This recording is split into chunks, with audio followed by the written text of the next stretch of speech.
Kuna wanaume wajinga kwenye hii dunia. Unasikia nilimpenda mpaka nilimjengea nyumba, nikamnunulia gari.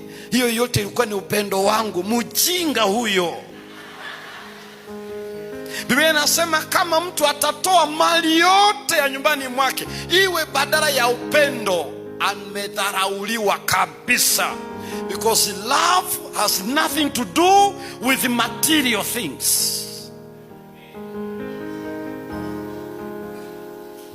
Upendo sio kwa ajili ya vitu. Ukiona mtu anamweseka na vitu anavyokupatia, ndio maana nilizungumza hivi, mchumba sio mwenzi. Usiwekeze kwa mchumba, nikachumbali hiyo.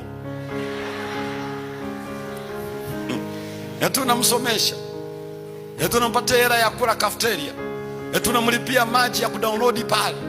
Halafu unajiona unampenda, siro yenye masikio. Kwa sababu upendo hauendi kwa vitu.